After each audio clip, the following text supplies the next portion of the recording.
for those of you who haven't submitted your first assignment, you are encouraged to do so as soon as possible. And I'll try to get back to you by tomorrow afternoon. By 12 p.m. tomorrow. And if there's a difficulty or just still not sure what this question is asking, just feel free to ask. I encourage you to ask a question, but just shying away from it. Okay, so for and also another announcement to make. I also submitted your second assignment via email. I also posted on our NTU2 and Dropbox folder, so it will be possible for you to completely ignore the existence of our second assignment as well as the first assignment. All right, so be sure that so if you still need the scores, you still want to get some very out of the scores, you should definitely get looking around on those various folders. Okay? All right, so for today's topic, finally enter into the word of non-parametric work, yes, so to speak. And so we finally get rid of the OS modeling, and there is still a very important part of our life, that is if you want to do statistics data for the rest of your life. And so for today's topic, we're going to get to nonlinear regression. I mean, we really touch on the bare minimum of this huge topic, but it's nevertheless a very important topic. So we will begin our survey of this Python model by introducing you to the two most important model, most important binary model, curve and logit. Right. So the implementation in R, even though it has become a trouble for some of you, I think, in the past couple of weeks, trying to grapple with the use of R, because some of you are not really familiar with that. But gradually, after you get the end of R, the implementation of this non-parametric regression is rather simple. But still, the logic, this mathematical logic behind it is very intense. So I don't expect today's topic to be easy. But I mean, the good thing is that you won't be passed on this technical part of this material. So, but still, I need to keep track of that. So actually, in order to boost your attention, I actually prepare a copy this week, so you can just, if you want to grab some coffee and sleep there, encouraged to do so right now. Or you should eat good for serving. Alright, so without further ado,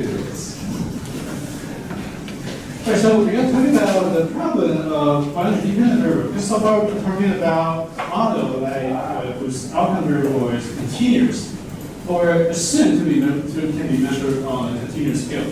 But some, of course, not they cannot. I'm talking about model discrimination, and then finally we actually try to roll this into just a big, gigantic text and model all of this and implement it in R.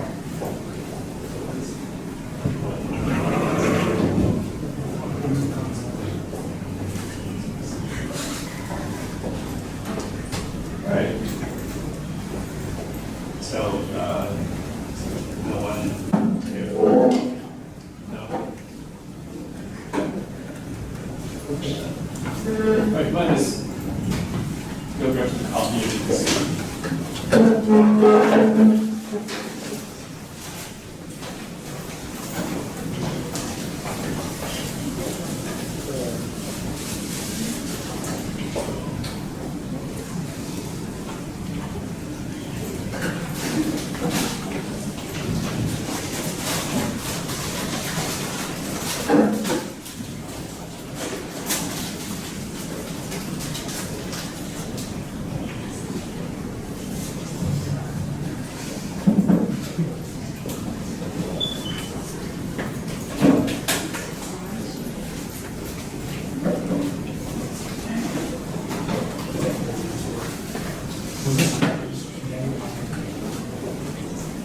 有方分享。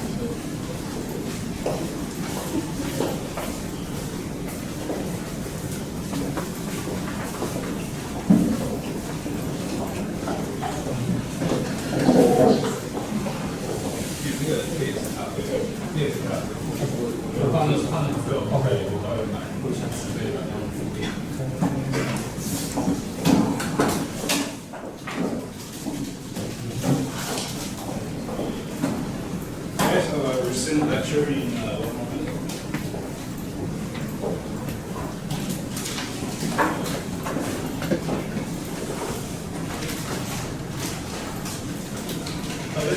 I want to do a quick survey. So,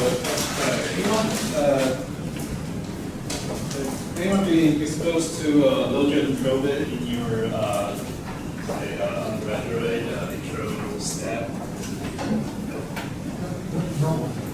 Have anyone been exposed to a topic like low-gen probit in your, say, undergraduate intro stat?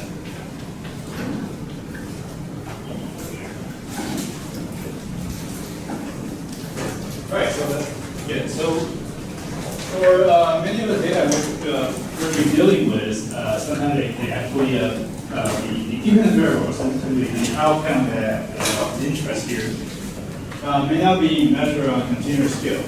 For example, like two-way voting, right? Usually either a yay or nay, right? Here's the now. Even though that's a field intensity that way, we shouldn't reduce this policy issue to just yes and no. We should talk about more substantively. We should deliberate to improve the quality of democracy, right? Because politicians really don't care about that, right? They care about the police survivors, and we have to try to reduce like to just a simple yes or no question, right? What about, for example, in past 2 years, what people care about is that whether you test positive or negative, I don't know whether you're infected with COVID, right? It's not with gender, right? You can, or you can simply say, okay, so we can, people have a variety of gender. I mean, like, like nowadays, you can say people have different gender identification, right? Remember, like, that we more and more people tend to identify themselves as non-binary. Right? We tend to think that gender is a binary issue, whether you are male or female. That's not that people are born with, say, the physical feature of both gender, but they are kind of like the rather rare breed, right? So for topic like this, it could be like you can measure on a trichotomy scale, but then it's not something that we can say they can be evaluated or be tested on a continuous scale. Okay. Or for most applications, for example, like the topic for today, probit logic, data tend to have extreme distribution.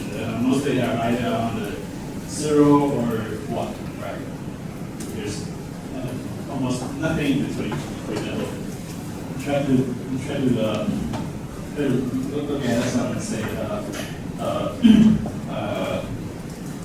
referendum voting result.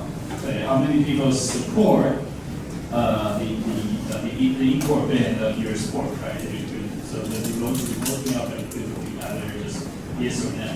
So we say most data points are distributed along 0 to 1. So obviously for data like this, the linear regression model that occupied our attention for the first couple of weeks would not apply, or it may not be a simple model. And of course, you can say that. Why don't we just realize the assumption of treating this type of data to be just an extension of continuous data? The only data point are mostly clustered around, say, the couple choice. For example, let's think about if you ask people to rate political parties' political ideology on a continuous scale. To say, so people want to ask you about how do you think the deliberateness of the party, right? So we rate this particular party on a scale of 1 to 10, right? But of course, most people are different, like this party, this two biggest party, like very extreme score. or simply they only choose from the two largest parties, as is probably the case in most presidential democracy countries, right? But probably not for many of the European countries, because they tend to have multi-party system. Right? So that's the difficulty of like measuring data on a continuous scale because they do not have an inherent order. For example, you can say some people simply like to call it like to call Democrat as 1, Republican as 2, but this is not saying that well, Republican is much more better than Democrat for someone actually agree on this. Or you can say I'm trying to pick 3 different transportation options, right? But those options do not have an inherent order, right? Well, you can say that. You can say, well, you have that inherent order. Taxi is more expensive than metro, and metro is more expensive than bus. But that means you're naturally based on the transportation fee, but not on the method of transportation. So we definitely need a new variety model to deal with this type of data. So here it comes to permanent logic. Right? So they say the most widely used binary model to deal with data like this. But however, even though that they only differ in a couple characters, but they are quite different because their link function. They're actually constructed on 2 different link functions. And also the choice of the model depends on the context. We're talking about it real quick. So for a permanent model, actually they rely on the standard normal distribution and use the cumulative distribution function. We will actually get to that in 5 minutes. But the standard normal distribution has this link function. So you might ask, well, what is the link function?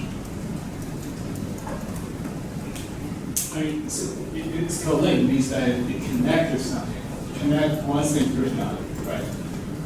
So what is the link function?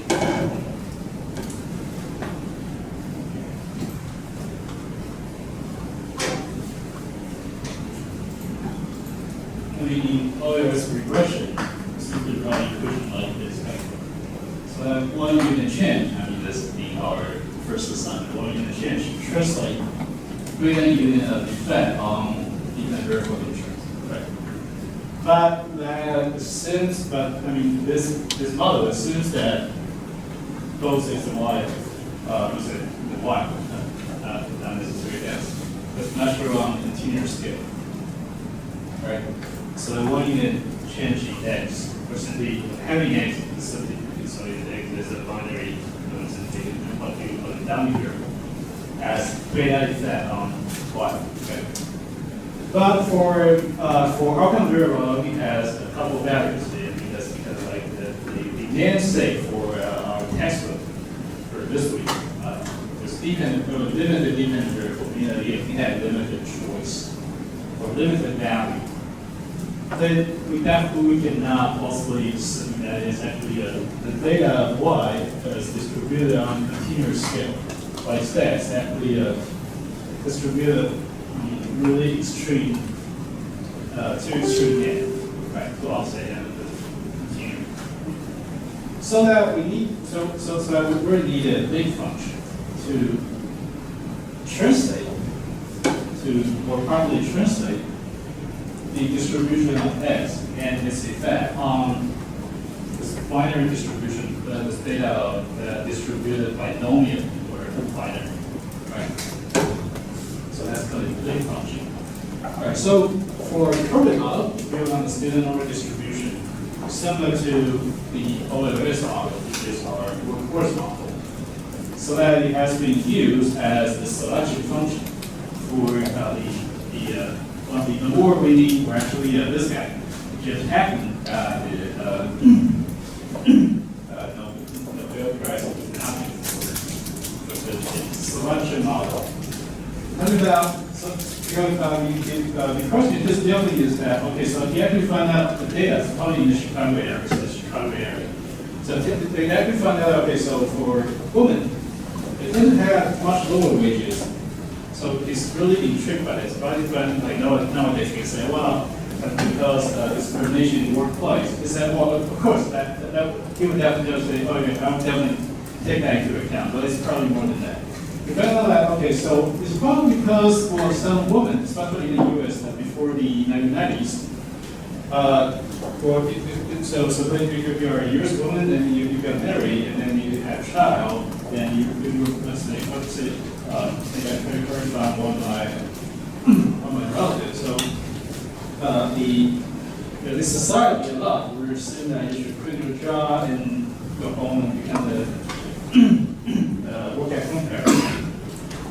So that's why a large proportion of working age women actually become like stay-at-home mom, right? After they get married and have children.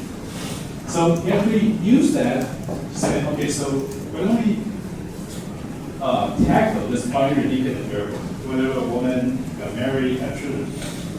So you use the program model as a selection function. So essentially you tackle two different kinds of subpopulation. The one is there are some subset of the population who got married, and by the way, this is a negation, it's not he's not married, versus another subset of the population who were not married. Then render effect of some personal attribute on the continuous dependent variables, so the monthly wages, so that they actually skillfully integrate CROBIT as a first stage selection model and to render the effect of some personal attribute to the outcome equation that is measured continuously. And another family model is the logit, called logistic regression, or actually its formal name is called log. So it assumes a continuous distribution from a logistically distributed random variable. So it's exactly a continuous probability function that is regulated by some scale parameter, so that we allow the probability density function, the PDN, to be either fat or flat.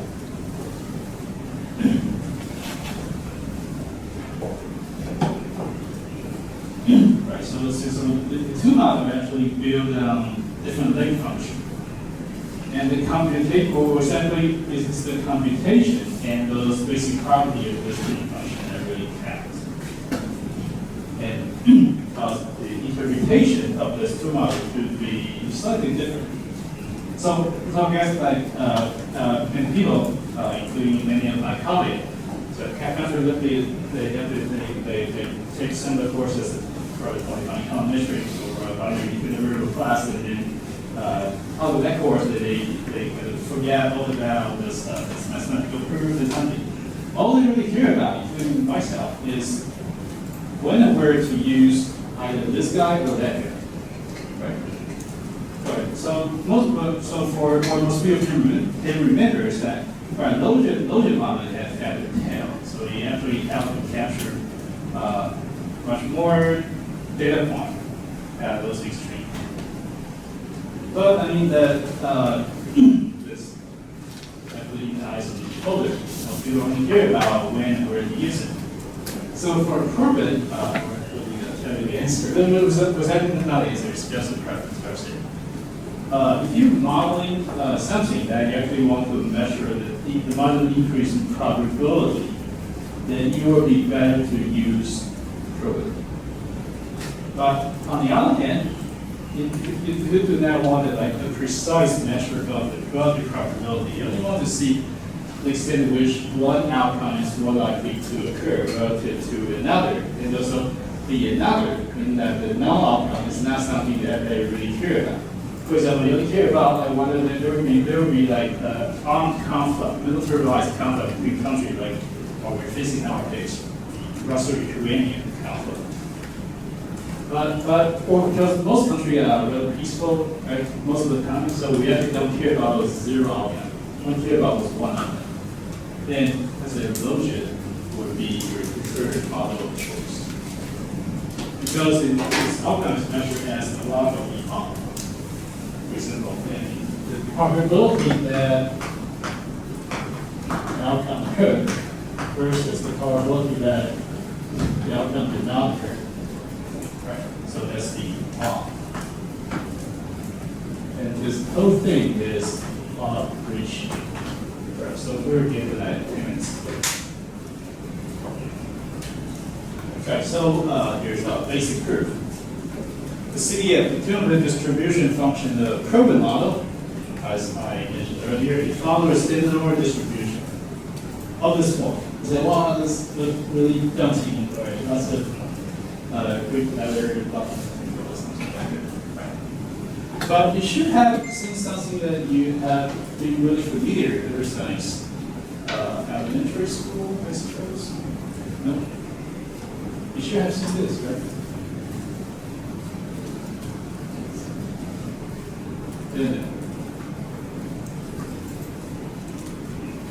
So, how do we pronounce this? Right. Do you know that yesterday is high day? Since apparently my class there, you should treat students high day. Since that's today's March 15th, so I don't need to do that. And so this one, we have important about this sigma, standard error, square root of the various term, right? And E. E means something electronic. Well, not exponential. All right, so here we're going to tackle this one.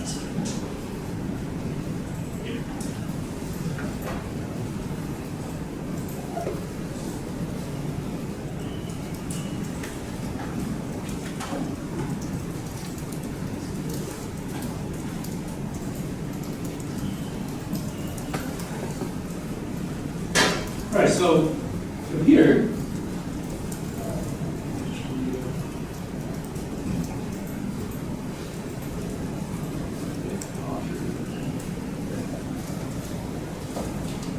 okay, so here's so before I get down to the aspect of the part, do some terminology.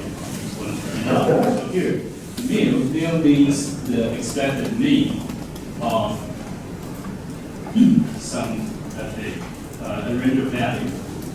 So it's good to pronounce mu. And exactly the mean of the outcome variable mean greater than 1, right? Sigma, the standard deviation, is the square root of the variance estimated down. Okay. So by this, simply looking at this without knowing anything, you should know that, okay, so since that this function, which is our link function that render the defendant exponential variable to the outcome variable interest, is regulated by mu and sigma, right?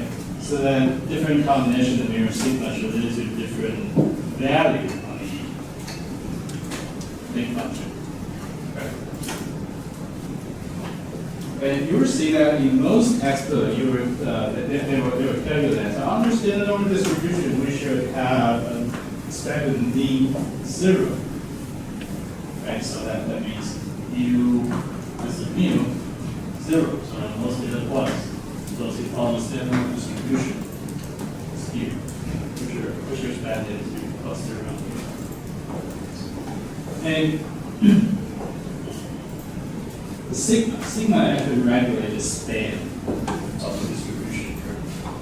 Right, rapidly prove that to you, which show that graphically how sigma weaks are up. Right.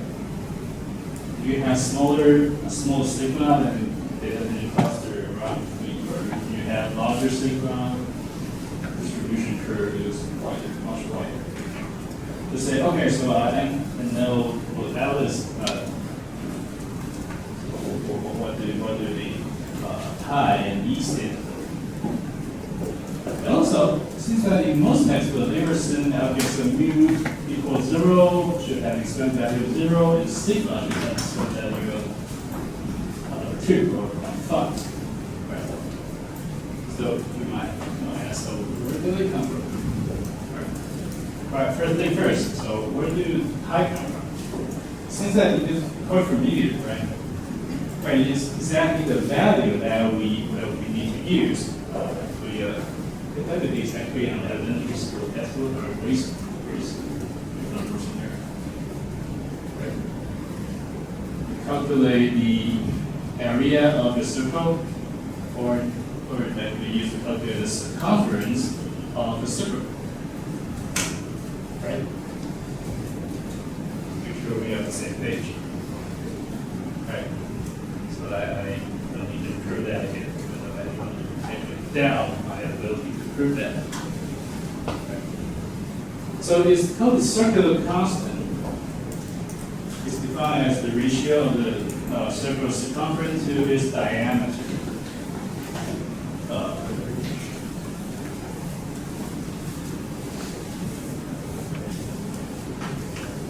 So the circumference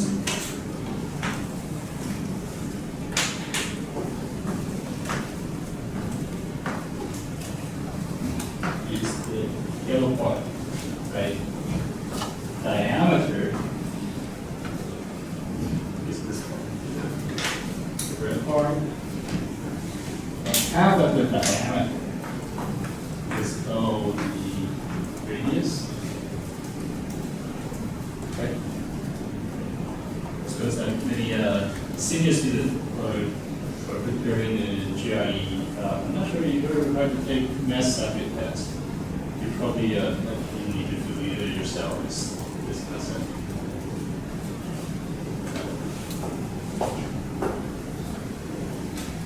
So it's like, all right. So thank you for refreshing my elementary school math. But so does that mean that there's a circle that hiding behind the length function? Yes. So actually, it's proof from what you call Euler's identity. That tells, or you can simply look at this. Say the integral of exponential raised to the power of negative x squared is simply the square root of the circumference.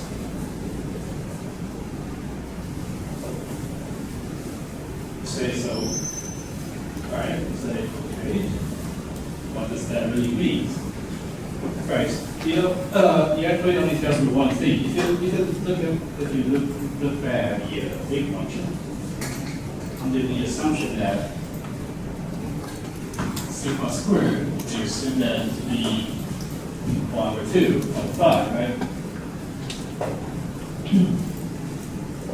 And also, they're assuming that the expected mean of the y, right, your actual data, and the value is 0, right? Plus 0 on 0, usually equal to 0. Then you can substitute these two values into a link function.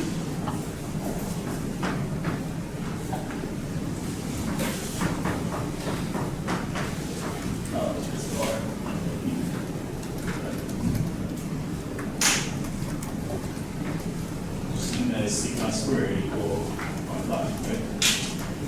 Should plus exponential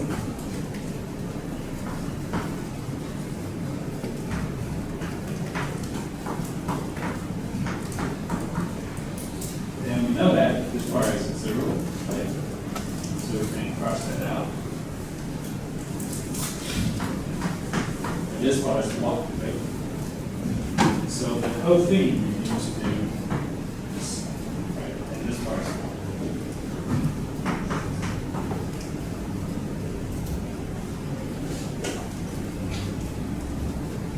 here, which really is the inverse of the Euler's identity. Right, so it's clear that the entire integral of that, of this big function established by this formula should be 1. Say, okay, 1, I like 1 because 1 is precise, right? Well, it's actually more than that. It means that cumulative probability of an event occurring should be 1. Right? Does that make sense? So, for example, for a phenomenon, you're modeling, right? Either the thing happened or it not happened. The cumulative probability is 1. Right? For example, like a month ago, for instance, a student, your friend asked you about, for instance, you study political science, study international relations or security, and you make a prediction about whether the Russia-Ukrainian war is going to happen. You say, right, I would say with 100% probability that the war will either happen or not happen, and I definitely can't be wrong. Right? Because the cumulative probability of this possible scenario is 1. Right? You can say one of them is 0.5, another is 0.5, or one of them is 0.6, one of them is 0.4. But anyway, the cumulative probability is 1. Right? So the standard distribution just borrow to go from the Skewer's identity things to capture underlying the idea that the cumulative probability of various scenarios of the event must be 1, must sum to 1. Right? So that's why they make use of the pi and exponential. Well, actually, I was so for one student who took this class last year. We actually did debating on whether it's appropriate to use the E. So actually, I could not answer it. So I said, well, we only use that to approximate something. And also, meanwhile, we also took another class from the math department. So actually, so the funny things that we actually so you had one professor from math department sit down plus me, and also I would grab and a senior student at community college from the EE department. He does a lot of math for his stock market. So his 3 of them sit down and tell me what's really going on, whether we use E. So we only use that for approximation, not because we got E, but it's still uncommon, so I'm not sure. So we actually have 3 PhDs sitting down in front of you trying to condense the whether we actually use that to approximate the distribution. But it's still not common, so I hope he actually 30 years from now, you should be able to doing a different price. I'm not sure they have, no, they don't have price estimates. So, anyway, I want to tell you that I won't get any further. I only say that we only use that to approximate the cumulative probability under the curve, and they must sum to 1. Right? Well, they cannot sum to 2, right? You can say, well, it's 200% probability.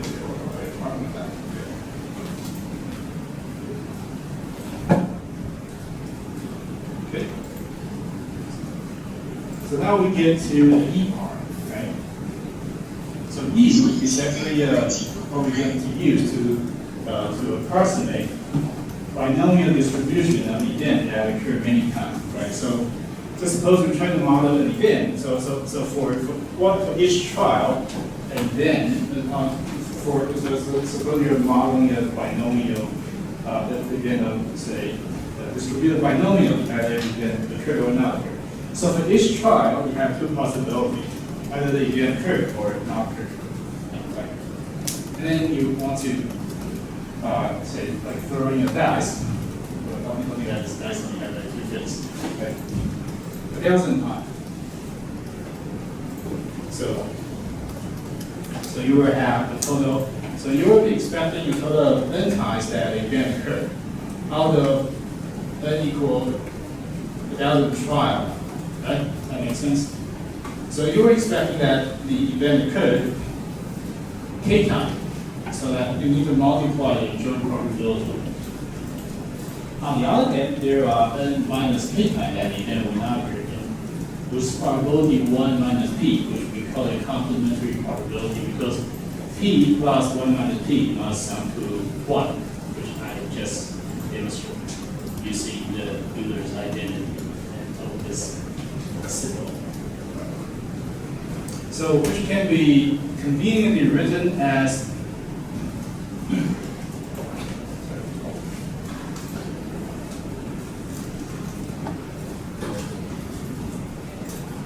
n factorial of the mathematician sign is called factorial, and you should learn as in high school. And it's expressed as the factorial over k factorial times the minus k factorial. You say, well, that's tedious, but gratefully, we had Sterling to wrote down this approximation first. Again, I'm saying that this approximation is approximation because in many of the applied mathematics, the mathematicians have to approximate complex phenomena using just some very precise equation. And he demonstrated that a factorial equal to square root and 2 times pi times n, right? And that's needed this part. But only that is times n, while this part is cancelled. So it should be regulated by this part.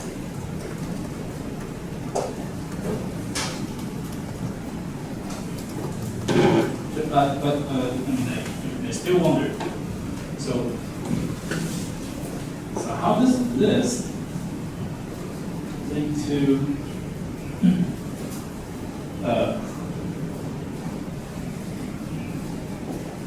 connect to the E part? Right. You're saying that okay. So in order to deal with multiplication, let's say then there are many times, for example, giving a multiplicative product of the event and need to multiply the probability of the event and need to multiply many times. So many of us were simply taking the log out of this, right?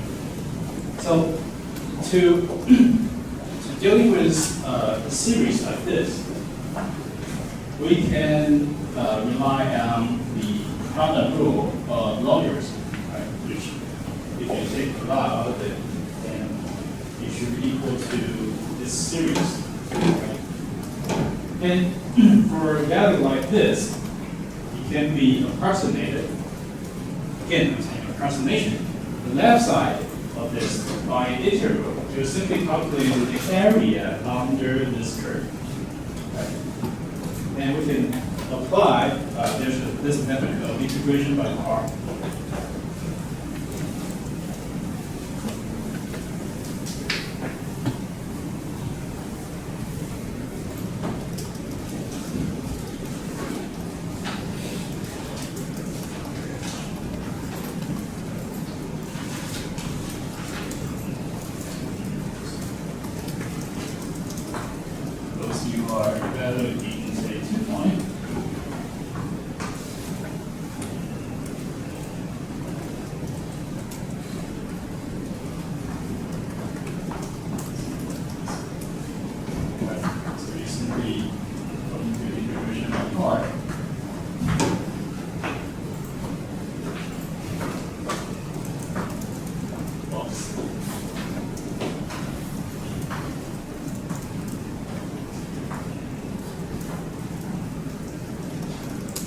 This part can be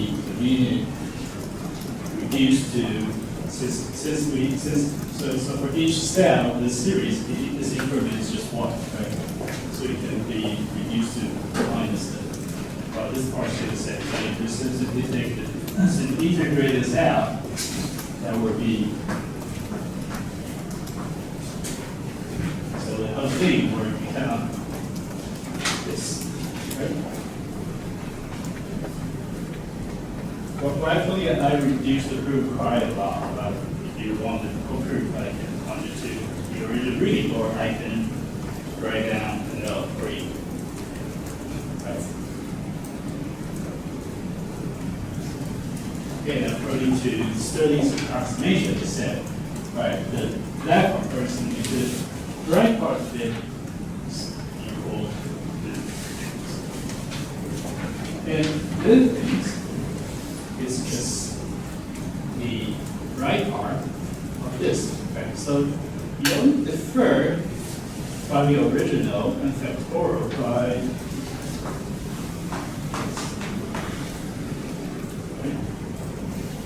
okay, which is structurally similar to this things. Standard distribution formula. Okay.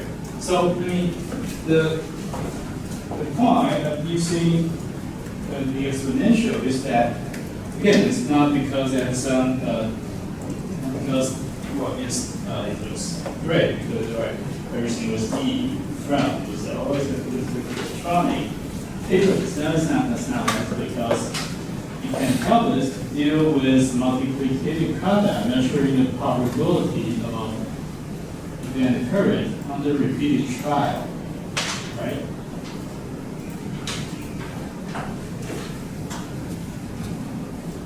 So we will get to the likelihood function 30 minutes, but the whole thing can be captured using the likelihood. Also, this symbol is called a pi product. It means that you multiply this probability by k time if you expect that this event. So for n trials, so for n is 1,000, we expect this phenomenon to occur k times. Right?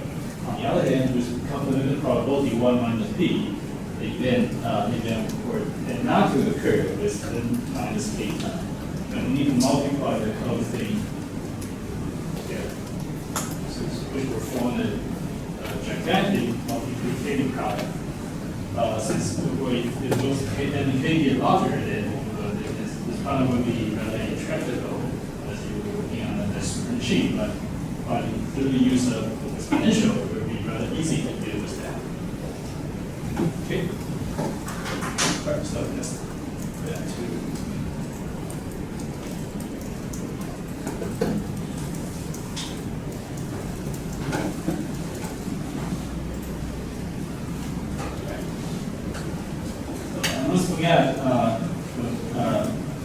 To first introduce you to city of PDF. We actually touched on this in our things in week 3. So what's PDF? PDF means that the probability, so under this normal distribution function, the probability that an event occurred,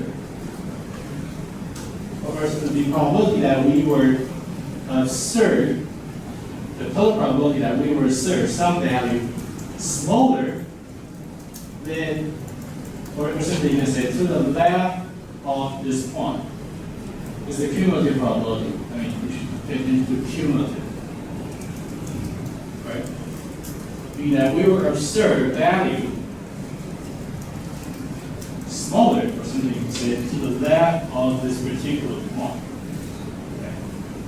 While the probability function means that the probability that we will observe value in the interval between these 2 points.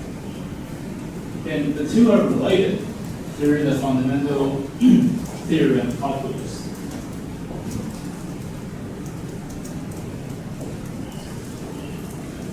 Well, because the cumulative distribution function is just the cumulative value of the PDF, right? In a certain interval. So that means if you have let's say, the value of a point on the curve of CDF, you represent the area under the curve, under the PDF curve, right? To the left of a given point. So what's the cumulative probability that I will observe value smaller than that? Well, you can say, first of all, I can use a more real-life example to illustrate this.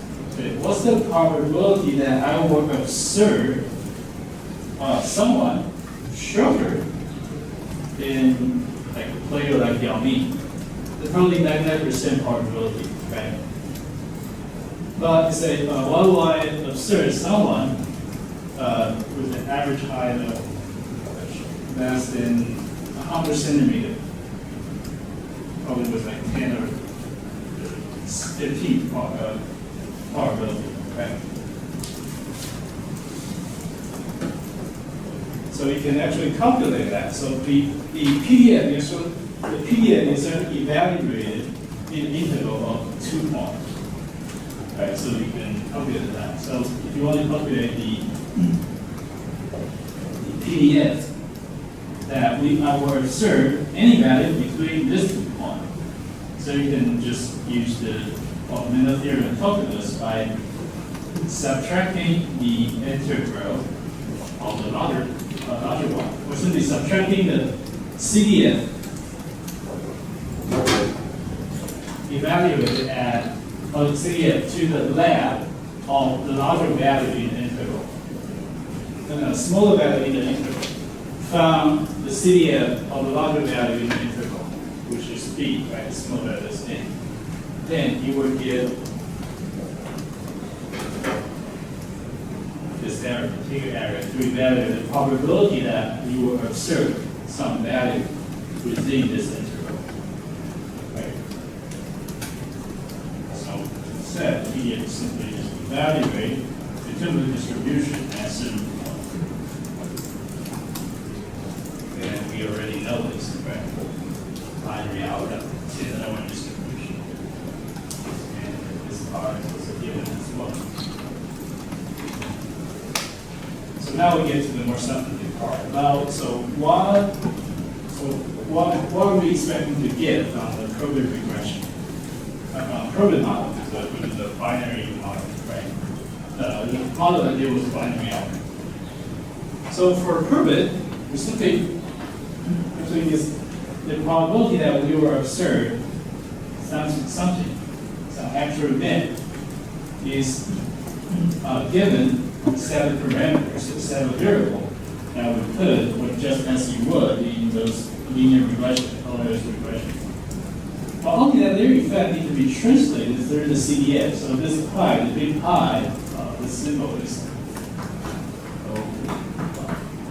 big pi. So only that their effect need to be translated through the cumulative distribution function that just introduced to you. So we know that. Okay, so in order to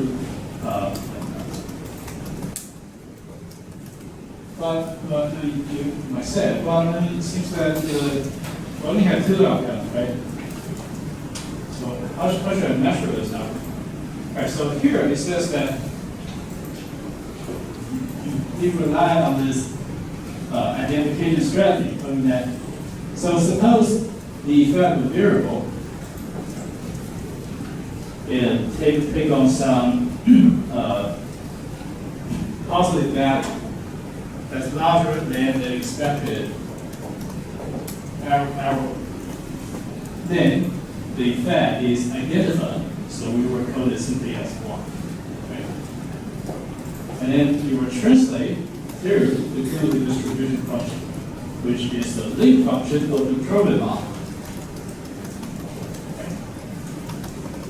So here we simply measure how much is the effect of a given unit change. You can say you can measure on a 1 unit change, so because usually what we do will be marginal effect of an increase in a variable.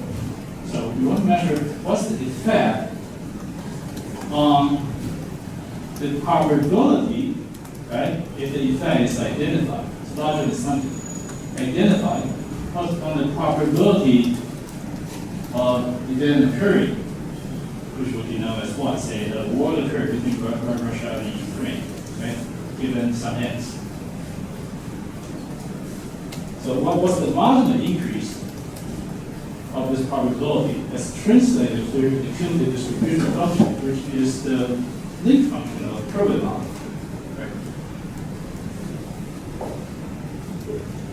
So here you can have to see that. Well, because if you differentiate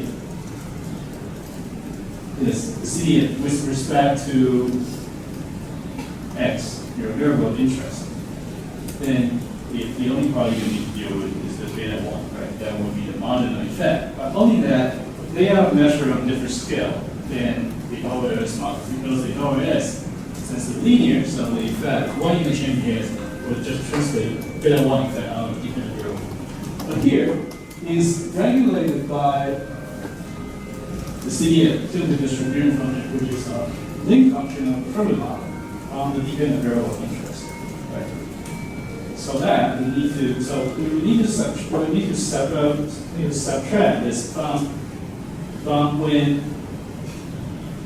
x takes on 0 value. We need that, right? So because we only want to model the marginal change in x and measure its marginal effect on probability that an outcome will be observed. So here, we simply measure the marginal change in probability goes from when x equals, say, you can see that goes from when x equals 0.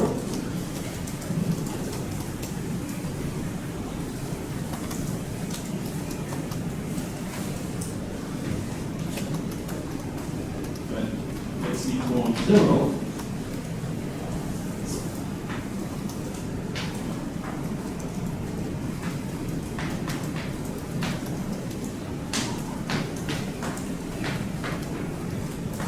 To x equals 1, right? Because x is associated with beta unit coefficient, or simply the beta unit change in marginal probability that we are going to observe, then that something occurred, right? So simply calculate the marginal probability under this curve. Let's see that here. We're going to use different numbers to represent changing x. Okay. So simply evaluate it inside this chemical distribution function. So it goes from when x equals 0 to x equals 1. And the difference is the marginal effect of volume change in x on y, even a variable of interest.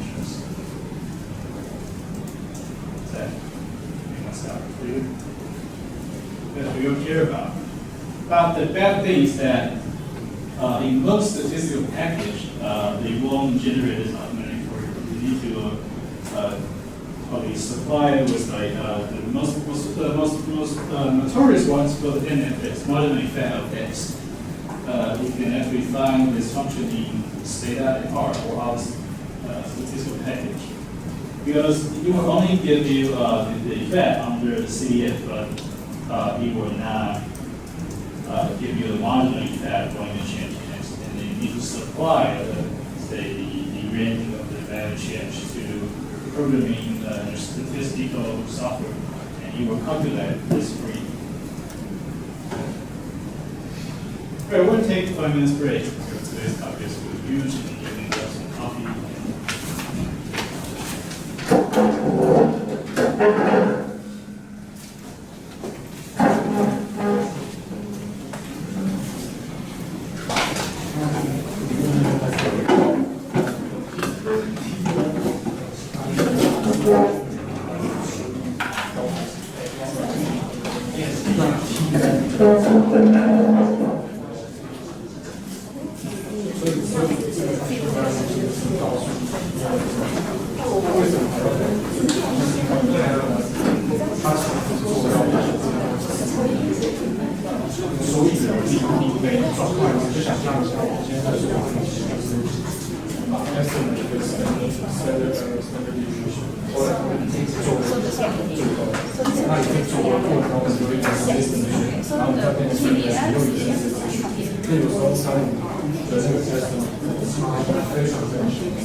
这个表它是左边的投影，就是两个线，然后算出这个这个都是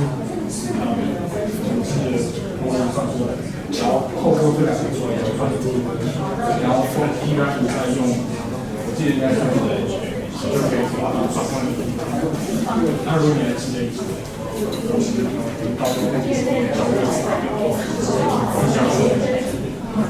所以一直到这，一直到这个18的时候。没有，它的 expected value 就是 zero condition。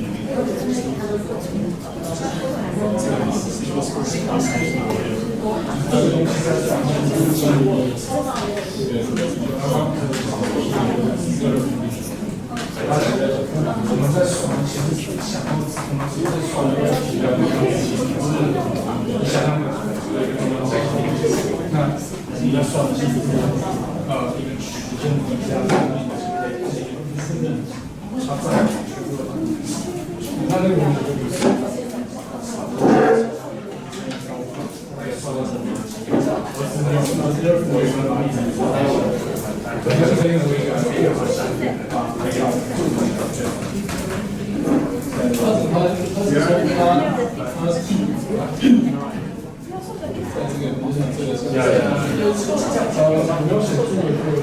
这个东西，其实我们通常做法是看一个类型。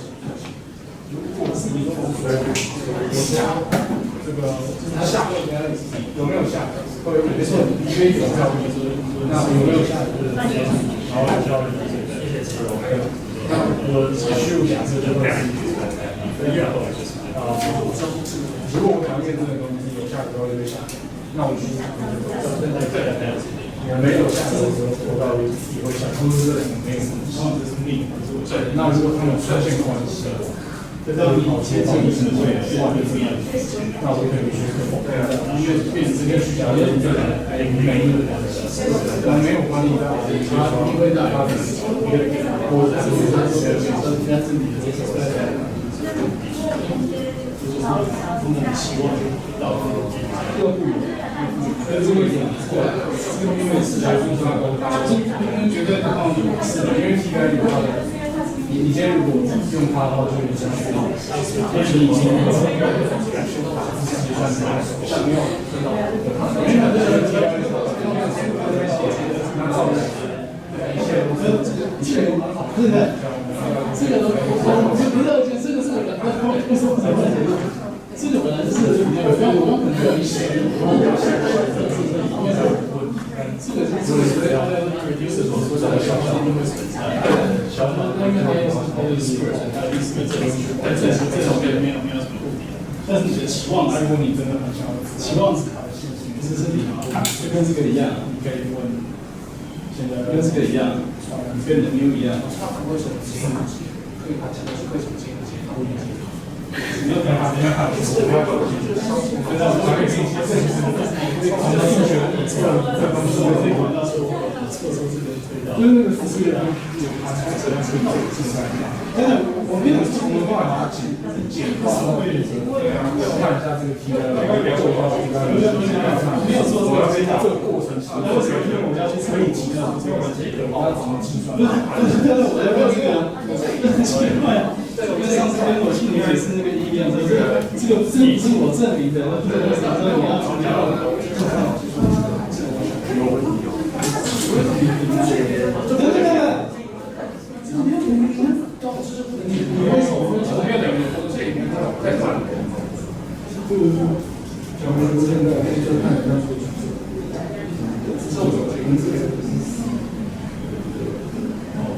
对，他们过去就是他这个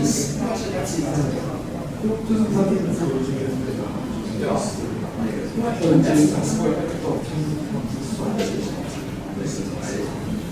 分阶段是可以经历模式的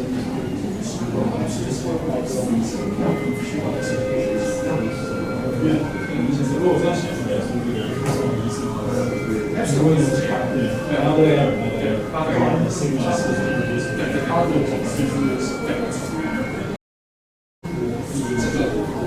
的差距的开这个会导致算线，波浪也是。这个考试，所以我们在考试要分2大，0题是但是因为这个对，但你知道为什么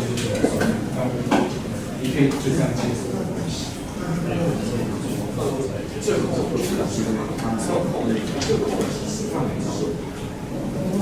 同样的题，只要问题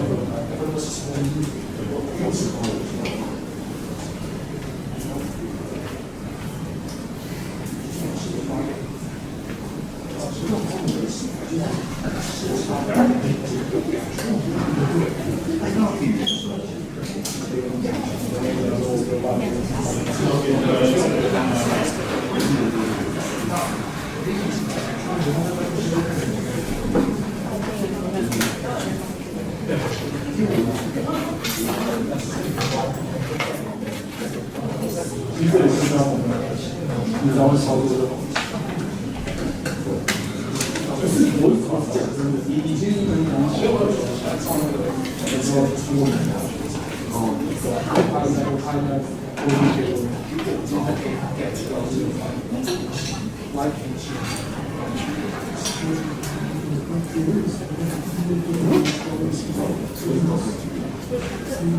对。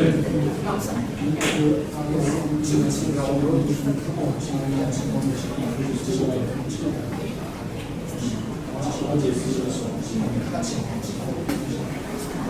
就是对，为什么他有些他的收入，他那个像这种，你用2位来想，这种没有其他，它是因为所以这个，然后大家那个使用它的自己的，所以它就先是一个技术。然后我不知道这个第二件 reading process 是不是手工方面是不是有关系？它跟左手工对有很重。但是因为要描述这个场，描述这个东西，必须要所以跟它本身描述清楚。So, that's the lecture. And if you want to grab a copy, you can just come back and grab the top. Right, so now let's get to the logic model. Right, so now we're going to family stuff like binary, the logic of every is formally is called the log of the odd. So when we say odd, means that the probability that something occurred relative to non-occurrence, right? So you're watching some, say, the final game of team A against team B, right? So what's the odd that team A will win, right? Because the cumulative probability will just be 1, right? Equals 1, right? Suppose that team A prevails. On the other hand, be that team B prevails. So their cumulative probability must sum to 1, right?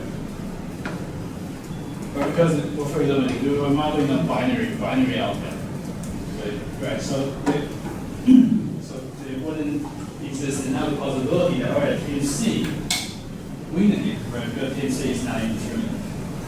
Does that make sense? So we only care about the odd that an event occurred versus to another scenario that event not occurred. And of course, logistic regression has further extension. You can model multinomial logistic regression. You're dealing with multiple outcomes. But then the odd become more complicated because you need to evaluate the relative thought. For example, we are evaluating the event that it has 3 different outcomes, right? A, B, C, right? So we would need to say evaluate each pair. So we need to evaluate odd at each pair of outcomes that we know. What's the odd that A prevail versus the probability that B prevail? And same for what's the odd that A prevail versus the probability that C prevail? And so forth. What's the probability that B prevail versus A prevail? The probability of B prevail versus C prevail, and then C include C in the numerator, include possibly the other T in the denominator. Okay? So they become more involved, more computational involved. But the basic is when we get back to our binomial. So it's just simply a probability. So suppose we're trying to model the probability of the event given the distribution of the data. So suppose the event occurring is P. So with complementary probability that event does not occur, you simply just 1 minus P. Okay? You wouldn't have anything more sophisticated than that. Okay? Okay, so like that's method. It's possible that there's some random noise in the over some other on model that actually what it says, and unspecified variable that is affecting this application. It's very simple, just straightforward. P versus 1 minus P versus complementary probability 1 minus P. So for whatever it cannot be modeled, you just put it into the regression, and they will be absorbed by the error. And of course, the error term of the logistic regression has become a battleground for many mathematicians and the computation scientists try to capture the noise behind this. But for that, for this work, we don't need to deal with that. So for a model, they include 2 variables, right? This is the model. The probability that we will observe the event versus not observing the event versus when the event is not occurring. Give it a set of variables. Okay. And here we get back to the namesake of this model, the log of the log. Because this part, without the natural log, is simply called the log that the event occurred, P, the probability P, versus the event did not occur, 1 minus P. And the log is the thing function for the logistic regression. Because we have to translate the effect into the outcome of interest. And of course, log is the natural logarithm is rather intractable, even though it's convenient in some sense. But for example, we want to scale down the variable that usually have larger scale. For example, your future task will say, oh, okay, I want to control for GDP or population size of the country. See, 2 countries trade with each other. Whether like a country having larger GDP, meaning that it's richer country, it's a more resourceful country, larger population. But of course, because those are really large numbers, so you might want to apply log to scale them down. But log can be rather hard to deal with. It's a model, so we need to exponentiate that, right? And exponential is that kind of great property that just introduced the first exponential, right? You can use that to model the probability that involves many events that we need to multiply them together, right? So here, you in case you not know what's going on here. Apply the natural law of some variable S, and you could exponentiate that. Or just return this because simply take this in. Okay. For this, we got this one. Alright, so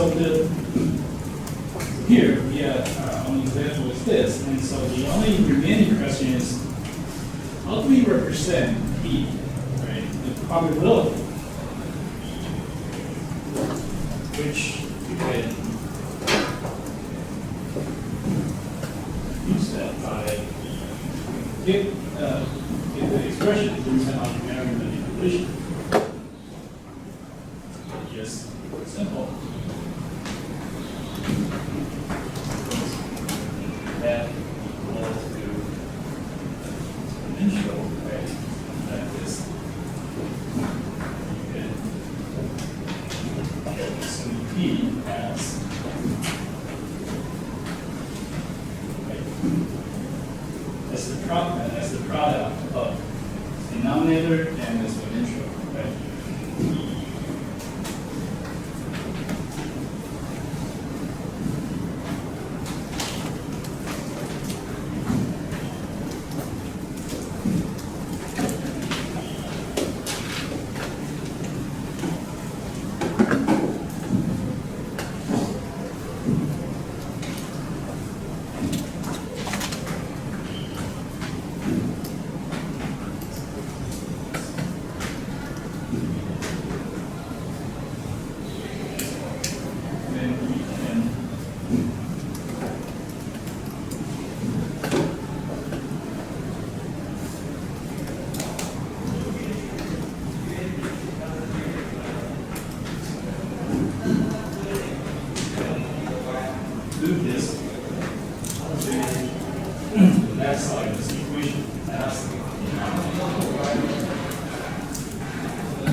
us this.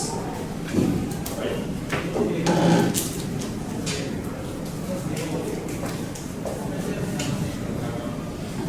So the entire thing is actually, it works like the link function of the probit model, which is just the distribution function of a standalone distribution. Okay. Only that, the link function here is the natural numbers. And also the effect, the beta, is represented by this. So the effect, or if you want to measure it on in margin like per unit change sense, it's quite different than when you would get an OLS model. Right? Because beta is measured as this. So that if you differentiate the likelihood function with respect to x, then the marginal effect is not just beta, but also this part, the link function. But we also need to take into account how it's represented, how this beta coefficient is represented. So we need to take into account this part. Right. So the marginal effect of 1 unit change in x variable of interest. Marginal effects that's translate onto 1. So now we get to the interpretation part. It's actually the part that most people will make error. Even for say more statistical, sometimes they just forget to convert the result into automation. So I said, in comparing that, you took the R ratio. What's that? So here. The probability that the event occurred versus not occurred is also called odd ratio. Right? The odd that something occurred versus the odd that nothing occurred. So the ratio is simply 1 over the odd. Right? So it's measured as because the logic coefficient here, the unexponentiated logic coefficient is simply this, right? So that represents the log of the odd ratio, or some people just call it log of the event occurred versus not occurred. So if we exponentiate this, so simply take the log of it. So it will give us the ratio between the probability that event occurred versus the probability that event does not occur. Okay. So here comes down the most important thing about how to interpret exponentiated logic coefficient. So because the beta, this magnetic coefficient, the logic regression is simply the log of the log ratio, we can do the log of. Right? This is the original namesake. So if we apply the exponential, simply exponentiate this result, it will give us this part. So it will be on the odd ratio of the event versus not occurred. So here I want to compare what's the effect of 1 unit change in variable of interest on the probability that the event occurred. So suppose you have the probability, so let's estimate the probability of the event occurred is 0.5. So the complementary probability that an event does not occur would be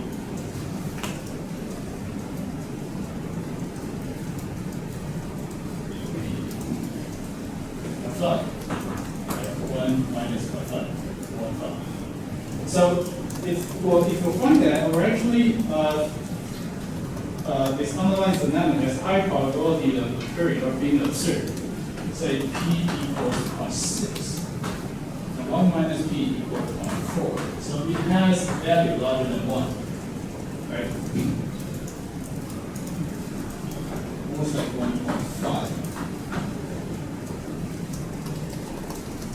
That means an event here has 1.5 minus 1.5 time more odd of occurring than non-occurring.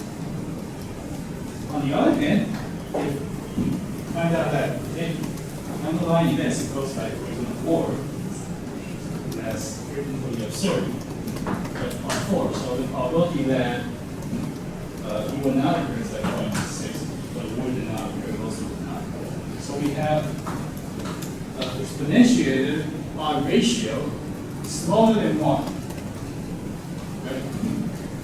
And we'll say then is 1 minus 0.4 over 0.6 times S likely for the last odd period occur. Or occur with this last odd. Right? And you need to treat 1 as your reference point. 1 means the probability of the event occurring versus not occurring are equal, right? 0.5 over 0.5. So that if you have a higher probability of occurring, then you would have an exponentiate R ratio larger than 1. Right? If you have probability that E is smaller than the event not occurring minus P, then we get exponentiate R ratio smaller than 1. Right?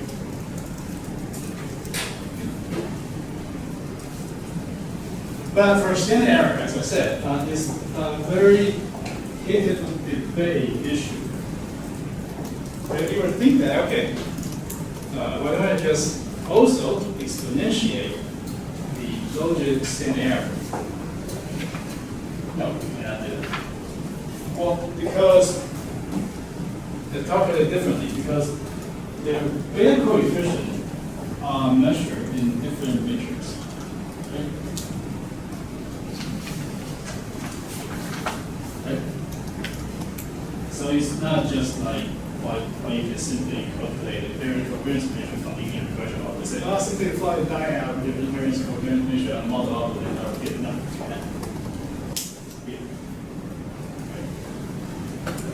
So you inevitably need to almost like making a sandwich. You place the exponentiated beta coefficient, which is just odd ratio. That's both sides of the variance ratio of the logit estimation. So you can still get variance estimate, but only that you need to make those. For example, you need to multiply by the square of exponentiate of square. Take the square of. But that's they only work for the GON, the RGON function. For more other extension, for example, like the one that recently playing with the turbulent regression, right? Exponential random graph. If you're trying to compute the probability that the network of relationship were formed, for example, like trade relationship, then for those complicated models, their standard error simulated, they would not give you a variance covariance measure. They only give you like upper bound, lower bound, so that you will never have nothing to compute the variance covariance measure, so that you cannot apply this on the model output. You will only get like upper bound estimate, lower bound estimate. So that's why you need to read those R manual carefully. But when you connect complaint to the say the program and say, oh, what is this? I couldn't find the model out, couldn't find very covalent basis. So the model isn't intended to give you this model. No. Right. So another extension, actually, this part constitutes a class of its own. EF algorithms, the statistical maximization process. So it's actually the most legitimate regression model. I'm not saying all of it. They are estimated. They define the value that maximizes the probability of observing this event through the EM process of some sort. So that's it, right? It's sensitive to ask you. So you say, well, I'm an engineering student. We apply different algorithms to compute the EM part, the E step and M step. So I'm not learning this wrong, or you're just simply your the stuff that your menu is wrong. No, there are different EM numbers. But for most, not just regression model, we use this. So the process began like, okay, so we want to estimate the effect of X, right? That's the purpose of doing the regression. On the predicted probability that that an event is most likely to be observed. Okay? This actually becomes a controversy.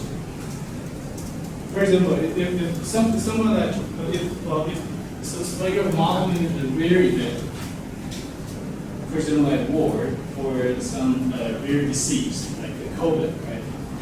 Or the stock market, the up and down stock market model, which is a rare event. And that doesn't quite fit the description that the event is most likely to be observed, because they are less likely to be observed, but sometimes they just happen. So the question arises, should we use the logistic regression to model the rare event? Right, so then we can find probably dozens of papers talking about it and say, well, the logistic regression model is just trash. But I wouldn't think that would be, so I wouldn't take side of this. So this can be formalized, if you recall the handout, into the type product. Okay? We want to model the probability that we observe K event occurrence on the N trial in the data. So we want to estimate the probability that this event occurred K times, given the data X.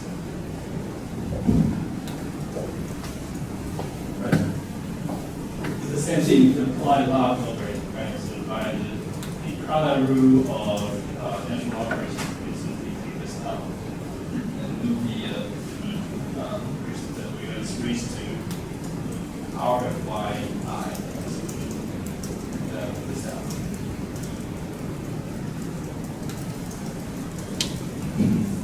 So he has so he actually so the EM process constitutes two processes. So the first is actually the expectation part. So given the observed value, given the value, given that we observe K times that the event occurred. So what's the probability that of the data distribution? Here, talk about distribution, right? That will make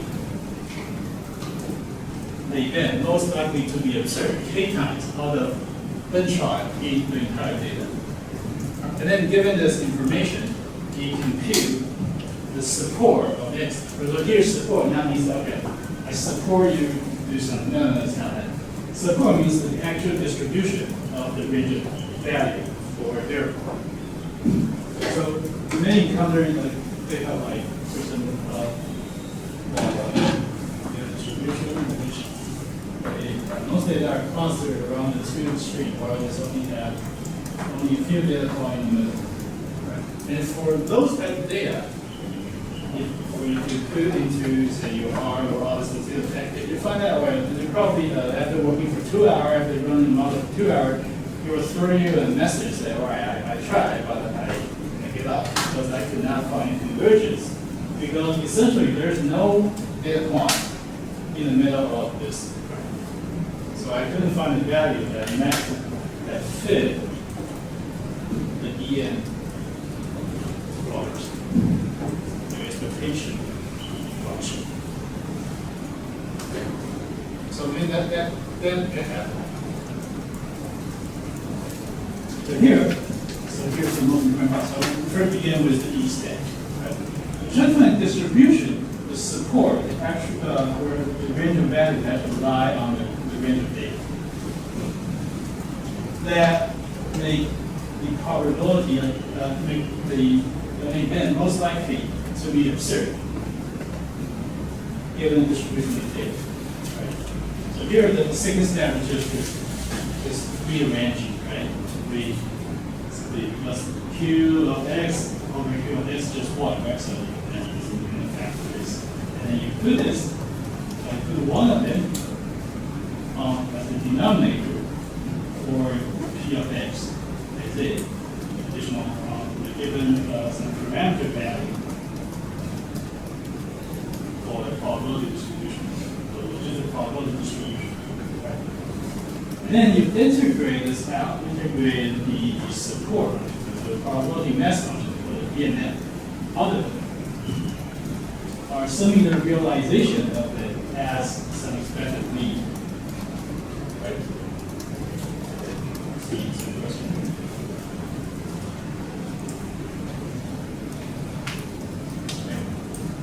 And then you would need to rely on the Jensen's inequality to set out the range of value which you can apply in some, for example, like research or to have your computer run over all the combination of value that will maximize data. And then we can move to the M step, the maximization step. So you say, all right, so how do we get from here? Well, I said I didn't prove this point, but it's not. I mean that this inequality is not established by me. It's established by Johann Jensen, Danish mathematician. And it's here. This is inequality. We have the proof for you. It's a short proof. He only says that. Because there are two different, say, useful function. One they call it convex and decay, right? So what we're trying to do for maximization, for the maximization map, we usually use decay, right?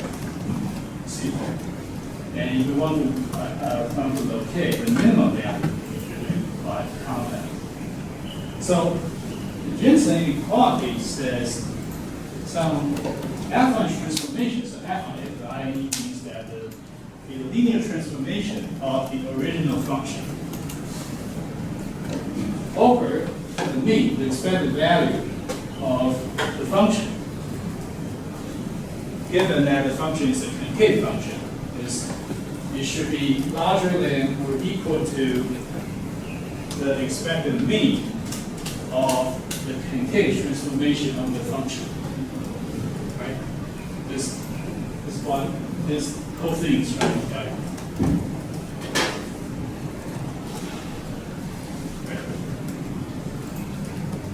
So that gives us this step. Right? And then you can apply the product rule of natural logarithms to tear this down. Right? So now we can evaluate them individually.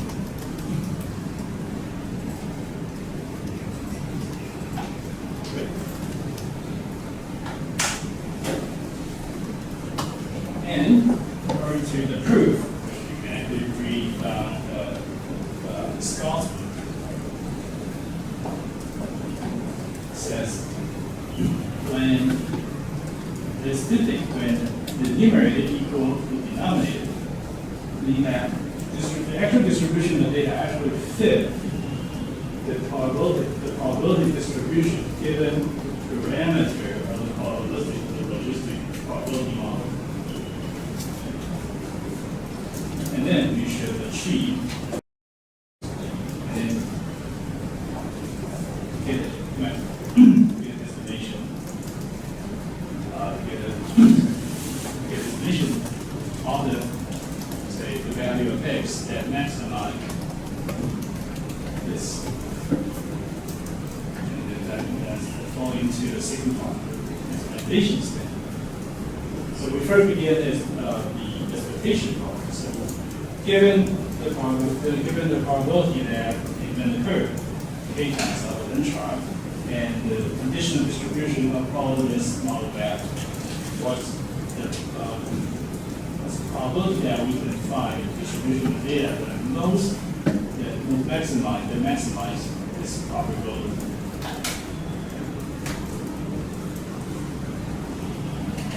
We first begin with the E part. For conditional distribution of the data, right? Looking over the support of the data.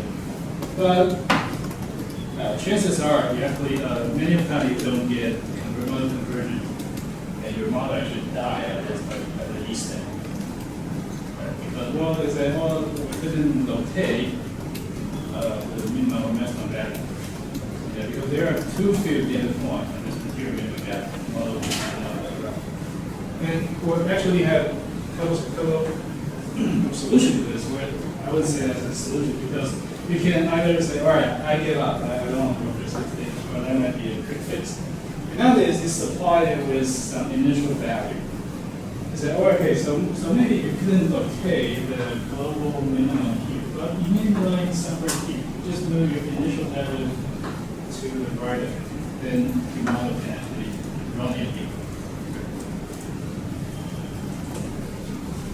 Here is the caching part.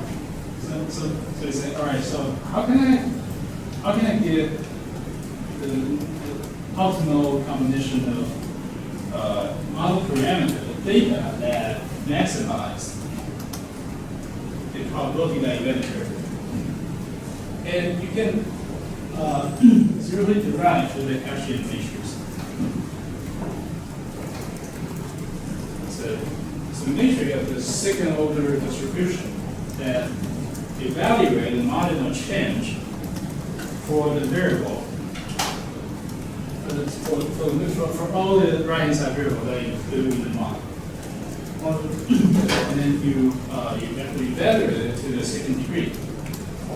See whether marginal change in a particular combination of variable or further decrease the curvature, right? Meaning that getting the negative value of this curve. So you're just assuming that you're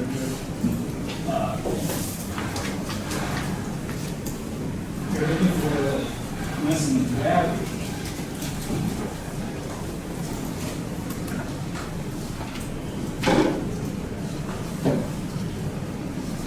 The lowest point of the course. So we get for the algorithm, we're descending along the value of some x variable. Right? See if this marginal change leads to fine decrease in the value of the estimate. Good. Now, that is a rather abstract concept. Okay. So eventually, we have moved to a region in which further increase in text, or some combination of this explanatory variable, can no longer lead to significant decrease in the variance than your R or any statistical package that you're working on, or through your method, okay, can produce a cheat. And you will stop at this particular method. Well, of course, it's almost like suppose we are living in a perfect world. Most of the time, distribution data are very messy. And there are times when you obviously cannot find any data point that you from your computer gets super hot. Right? Eventually you give up. All right, I can find further improvement. So I think you really want to try to see how each move along is the same. The amplified gradient is related to how much marginal change you get. I would suggest that you work with the chunk persona who has data. Right? Since there is a really good improvement in the GPU R here, when I say that's actually the true level, and actually it will show you the marginal change in each step, and also tell you why you decide not to move any forward. Say, well, I couldn't find the values, and the change is too small. But call it Hessian matrix. Usually value at the same degree, right? So it simply describes the local curvature among the varied distribution. So if I get more curvature, meaning that okay, I just keep moving on. become flat, means that, okay, I will stop, or simply because I could not find any value. That's what here, and we stop. But here, one last question that you might be interested in. I want to talk about maximization process, right? So here, we're doing the X thing. Okay. So why are you taking the inverse of the negative action?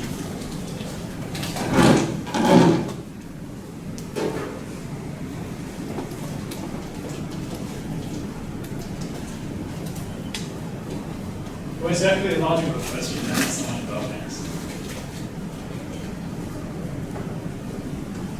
I mean, when you're doing those like econ homework, right? The maximization is the root of something, right? And instead, because of the condition is equal to condition 0, and you solve it, right? But for a minimization question, you just take the inverse of the root, right? So that's fine. Inverse of the root. Inverse of the negative value means maximization, right? So I'm not doing this wrong. It's just taking the inverse of negative value, meaning that you are maximizing something, right? All right. So finally, get to our next.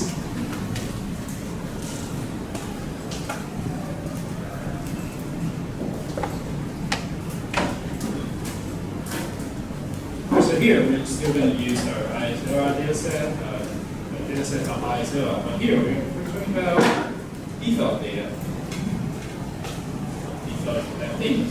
So here, we first need to convert thing that here originally as a path string, which you cannot model, you cannot put it in as a dependent variable in most statistical model. So you need to assign it with some value. Since we are doing binary dependent variables, so the most ideal solution would be simply look at 0 and 1. So here's the if else function times the n. So the first argument inside if else function, right, is also the conditional logical condition, right? Meaning that the argument that we try to evaluate, meaning that okay, so I supply the first function as a so if inside the data frame called default and the variable called default, right, simply subset the default variable from the default variable. Whenever this variable takes the value of yes, which is the text string, right, I will code it as recoded as 1. Otherwise, so the third argument is otherwise 0. Okay. You can put pretty much anything here. So otherwise, no.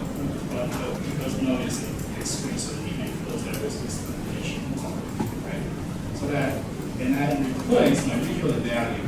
So I replace the original text value with the recoded numerical value.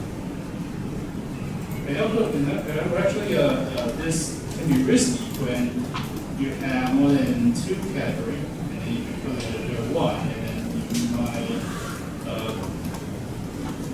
sometimes hard, sometimes because there are times when I have to do that as kind of always doing it, and you will get those the other category with other numerical value, and you will find out that so I was on the impression that I was working on binary data, but that seems that we have several outcomes. That's because I actually assign numerical value for other unrecoded category. So you need to pay attention to that. So one way to guard against this possibility is to take a look at how many different values and their frequency distribution inside the data. So you can do that by applying the table function on this particular variable. You will see, okay, it has 9,600 0, but only like 300 1, right? And then you can. Right, by simply looking at this, I say, oh yeah, hey, so if you're teaching this GOM model, you don't have linear model, the appropriate logic, binary outcome. So why are we doing here? I'm saying that, okay, you can is simply assuming data of limited dependent variable, like only with two types of dependent variable, as a generalization of continuous variable. Right? So you can still do that with LN. Right? I remember when I was a grad student, actually a department had like, what's it, like data or something, and one student actually got a really high accuracy score by writing a predicting function. The binary dependent variable, and actually the winning algorithm is built up all as algebra. Meaning that he actually got it completely wrong, but still win the tournament. So you can see the power of this way, even though it's completely wrong. But I mean, that's something that you got it. So again, you can say, well, I can still interpret it and generate the output. So now we get to moving on this course. Right, so we will use output data. And we say, here, that's weird, because it said, right, so here's the we want to demonstrate is that LN can also deal with data, the variable of data of limited dependent variable.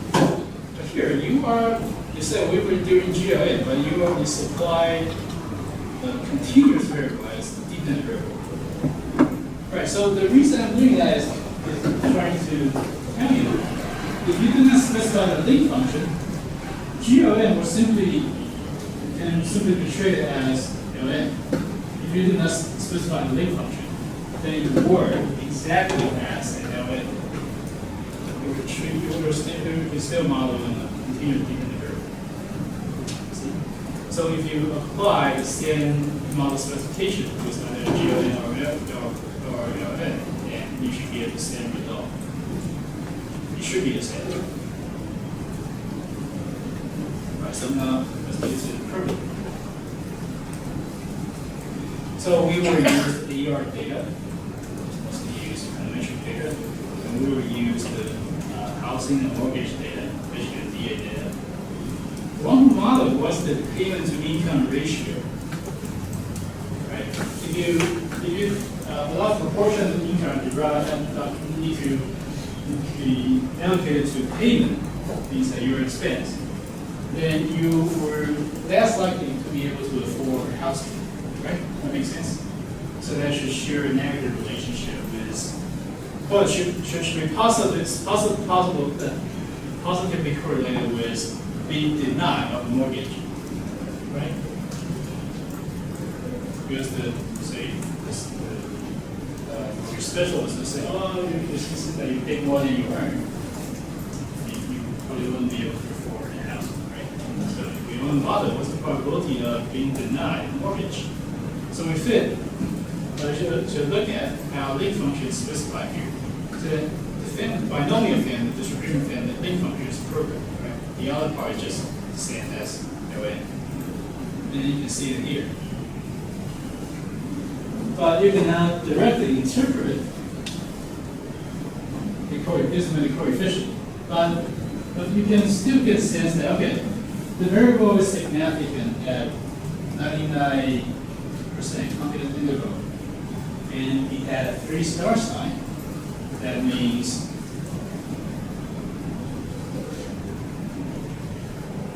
it's significant at 0.001 significance level. And it's positive, meaning that it has positive association with a dependent variable.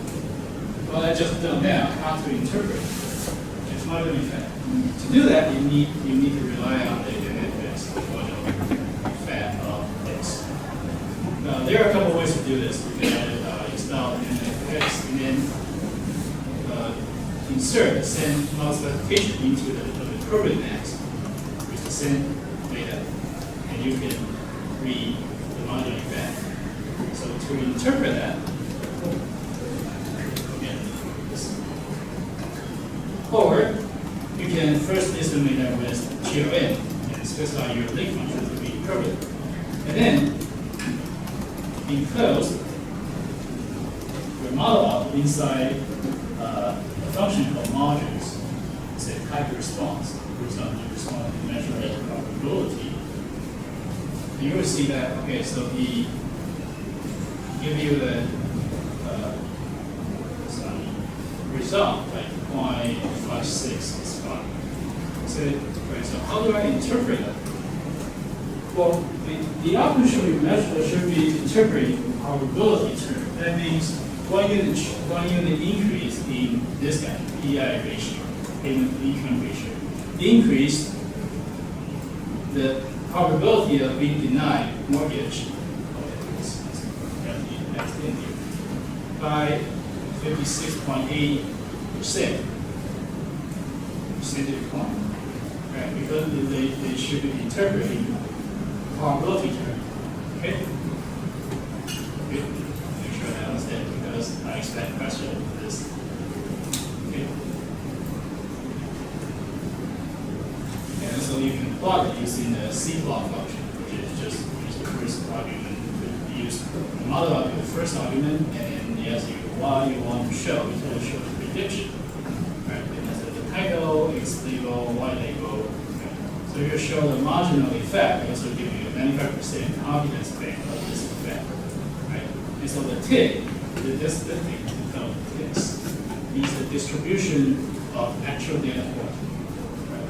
So you see that, okay, so around here, it seems that the data distribution is more sparse. And that has been reflected in a wider confidence interval, the CI band here. Meaning that because there are less data points, so the information you get is less certain. Right?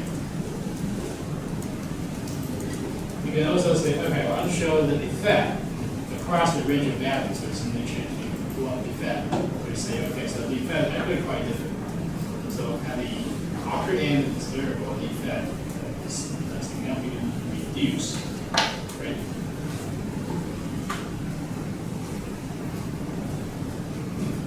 And also, before I begin this class, actually,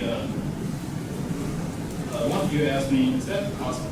Can I totally specify my own preferred range of data? Well, you can actually do that. You can make use of the extent, or wide implementation of the distribution of data. So the first part would be the minimum value that I wanted to show on the plot. The second argument would be the maximum value that I want it to display on the plot. So if you're plotting something that where data is only distributed within certain range, so you have to try to narrow it down in order to have your reader more focused on what you're trying to complete through the visualization skill. Right? So if the data is measured on, say, the infinite continuum, but I mean, it's only distributed within certain range. So you can also add horizontal dash line back on the plot. Because most data points are distributed clustering around two extreme values. Right? You can also label your text. And the first two arguments shows the coordinate, the x and y coordinate in each way. So you can decide where you want your text to appear. Right? So now we move to logic. So again, we use the same data. Only we don't defer by the link function. We say want it to be the link function to be logit. But see that there's a couple ways to do this. So the second one, I didn't specify anything. I said specify logit binomial because binomial family distribution, the link distribution, we take logit as its default, so it's okay if you do it either way, but you cannot do this for purpose. Okay. And in summary, you have what we're familiar with, and we know that okay, so it has positively related to being denied mortgage. Okay, it's significant and quantitative one, significant level. But you know that we can now simply interpret the log R this way, right? You will be rather intractable if people don't know what you're talking about. You need to give them as much time to this sense about what's the odd that the being denied occurred relative to no, not occurred. So there are a couple ways to do this. We can, so just say, well, it's really simple. I simply extract or subset the coefficient item from another object, and then I take and I exponentiate that. We get an exponentiated logic coefficient, which is just the odd ratio, right? P over 1 minus B. And then some people tend to just simply replace the original coefficient estimate. I would say it's convenient, but it's very risky because the underlying standard error has not been changed. Right? The standard error is associated with this original measure, not the exponentiated odd ratio. So I would actually prefer to save it as something else that you only want to show it to yourself. And then there's additional questions. Because ideally, you want to see whether the exponential coefficient is significant. And if you want to visualize it, you only need to provide the calculated lower and upper bound.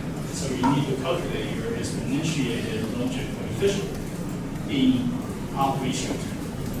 So how can I do that? Say, oh, that's simple. I simply take the square root of that half. No, that's wrong, right?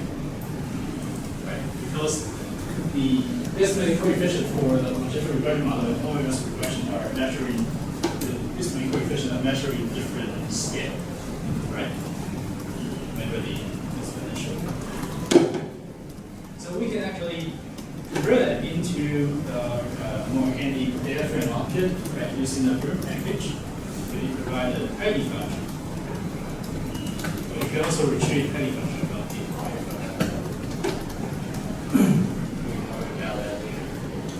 So you can apply over the logic fit, and then you will give you the data frame compatible object, coefficient. Okay.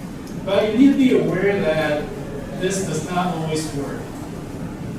For some newer model that it just refuses to be converted into a data frame, and then something you probably need to email it also. Pain in the ass. They have the right to not history. Then we can do this is actually what we call pipeline. See the percentage mark and followed by larger lane, something like this. That means pass. I pass this object, or simply an object which I just processed, to the following function to be used as the first argument of that function. So it's like, so you want part to process many things in one spool. It would be best to simply connect them together with this pipeline. So that's why it's called pipeline instead. Connecting the pipe. Actually, you'll see that on the data science community as well. Fitness on t-shirts, and that's like putting down the see people wearing a t-shirt with this and how, right? So we can use the handy function that we take on the group package or from deploy mutate, meaning that we try to create a new variable computed from this data frame, from the value, or simply the column of value in the data frame. So okay, so it's applied estimate, which is a logical coefficient estimate. We exponentiate that to get an exponential coefficient, right? Because, as I showed you previously, the exponentiated logical coefficient is simply calculated as square root of the estimated coefficient squared, right? Plus the variance matrix of the model. Right, so we need to get this part and calculate this part individually. So it's the same thing as you did on the various. And then we take a square root of the logic coefficient squared times the covariance matrix of and get the odd ratio lines stated out. And then you can use other retrieval function to retrieve it, or simply to replace the original standard function model. If you want to visualize it, that's the way to go. Or you can simply use the extractor coefficient to retrieve the coefficient from the function has to be plotted. Or if you want to fancy it with plotting ggplot, then you need to require a ggplot function and then create a variable or probability simply by when you deny it takes a value of yes, it will see it as 1, otherwise it's 0. When you pass this recall variable to the plotting function, so the setting means that all we want to put on the x scale and y scale. So I say, okay, since the payment to income ratio is my voluntary variable, and the probability that we deny is my y variable. So I use PI ratio as the variable I will put on the x scale probability calculated previously as my y scale on the vertical scale. And said we want smoothness to be approximated by the G of n function. Using the n binomials, Log is the default binomial, the default setting for binomial. So this one is just the same as the side G of n. And I give them the main title. Okay, so for week 8, I will show you how to put the title in the manual. It's a little bit tedious, but it's not very straightforward. And X label, Y label, and you will give me this. The text also show the data distributed to string them. And I will date this for, let's say, week 8, like that. But I know some of you have emailed me about some part of the code. So you are so fascinated with the opt-in and the caching, and I will show you how I did that step by step. Okay. So it's actually very easy. You just go over it really quick. So just write a function and specify what the function should look like, and specify the data. Inside the data. So I call this function. You can see something that you have here, right? It's the P, right? That's the logit probability, right? P. I mean, simply by simply looking at it, you can see we really find something really convenient. And that's the likelihood function, right? Natural law.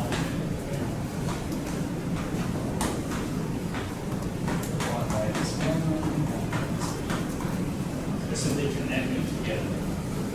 And that's the EM operators. Just okay, so that's topic for today. It's tedious. If you want to grab a second round of coffee, you're free to do so. Okay. So model discrimination. And like in real life, discrimination is a bad thing because it deprives people of the standards of merit. They are a certain path, But in the statistical setting, modeling setting, you know from the Gauss-Markov theorem, the balloon property, that a simpler model, the most efficient model, meaning a model that the slopes of the return, model that are able to capture most of the variation in the data, are the best model. So that we know a simpler model that employs only a few variables, that employs more variance in the data should be preferred. While a more complicated model, like thousands of variables, that's only a little variation in the data should be discriminated against. That's where the model discrimination comes from. So that's very, very simple. So for a binary model here, one compare the performance of two models. One that employs 3 explanatory variables. The first one, the model 1. The second one employs only 1 variable. We see whether the last is more. Whether it's model employs only 1 model term. It's got more variation and more complicated model 1. Okay. So we can simply reduce this problem to like hypothesis casting. Right? Whether the more complicated model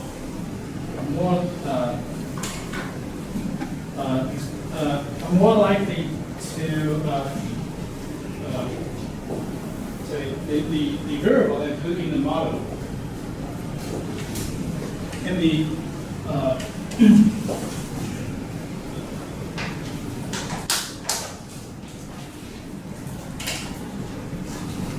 maximize the probability of observing the event, meaning at y equal 1 in the data.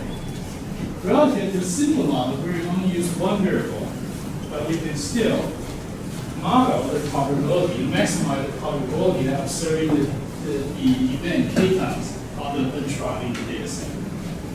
That essentially means that if M2, the second model is true or best, meaning that the two variables, x2 and 3, are redundant.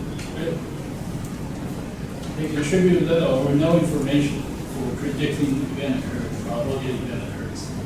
So we can simply naturally the relative ratio, right? Given the condition distribution of the data, right? And then we apply the log likelihood function over that, and by the quotient rule of that buffers. So we can simply find out this estimation. So the implementation is rather simple. If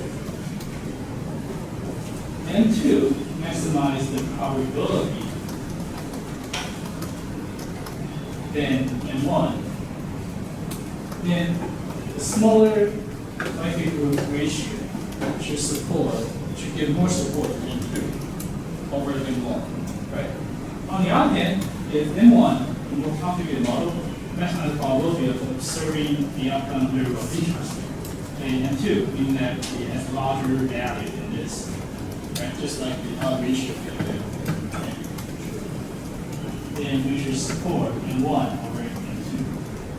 Then it's distributed with chi-square statistics. So that's very easy to reference that. The threshold value of textbook, right? Use the likelihood ratio test, which where the R has another package to calculate the movement control R. We calculate significance level for observing the non-hypothesis is true. And the same model is continuous term. Right? So here, we're going to use the same data to get the consistency. So we specify two models. One has three variables, right? PIA unemployment price. The other is simpler, just one variable. So we're trying to adjudicate the relative performance. Then we simply apply this function called LR test, relative ratio test for the two models. The significant at 1,001 significance level, which means one is to be preferred. The more complicated model is two. Model two, the more complicated model is to be preferred. Right? Okay. One final thing. Okay, so we're trying to put the flow together plus the trend test split that I introduced you last week. So we will still be working on the same data. But here we also need a couple more R package to tidy out the data for the ease of data processing. So again, we rearrange the data, the debug data, as a table item. So if the table is the format inside the deploy function. A deploy package that's a very efficient method for assessing measures the data frame object.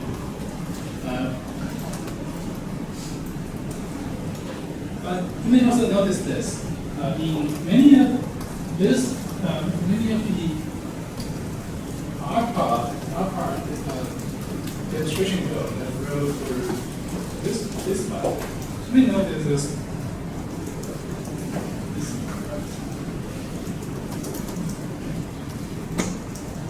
double colon.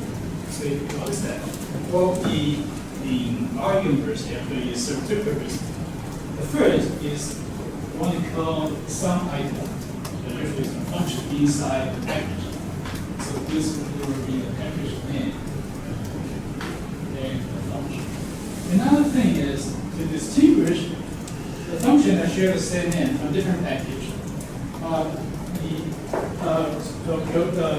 guess the most common situation that people will probably get wrong is when people load both the applier POI and dplyr package, and many of their cache function, dependent function, actually share the same name.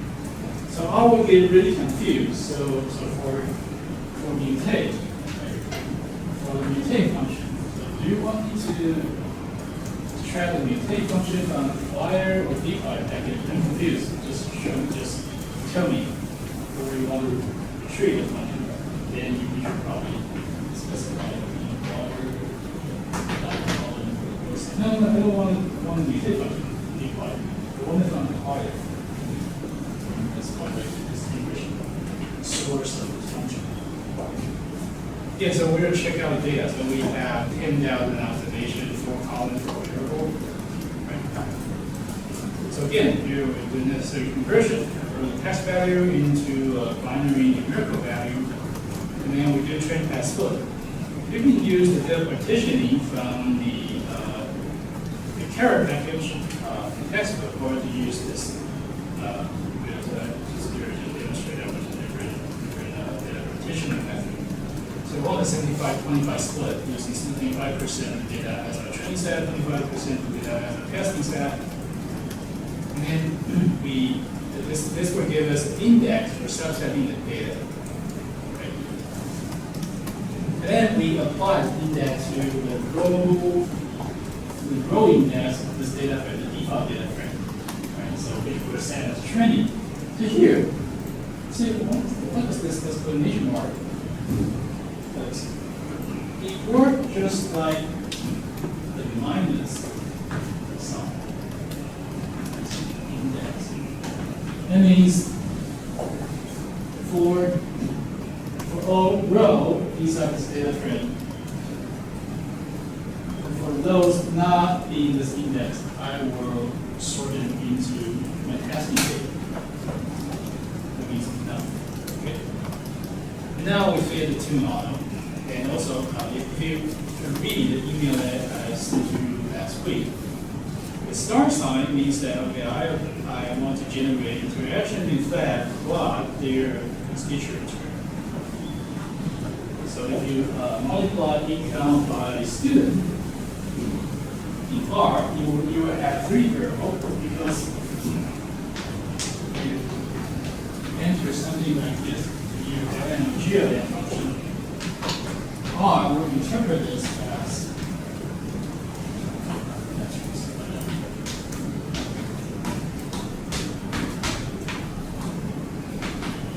and the single quantity means apply.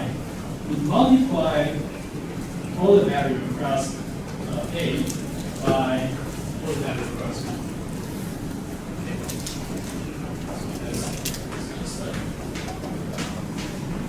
Plus really any way to provide interaction.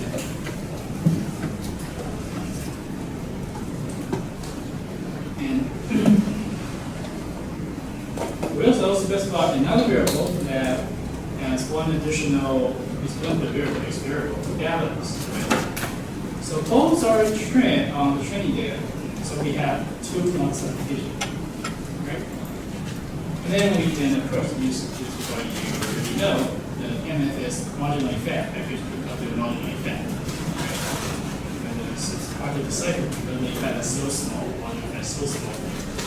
So we want that too. We can, of course, pass the values of analogs. Okay? Using a likelihood ratio test.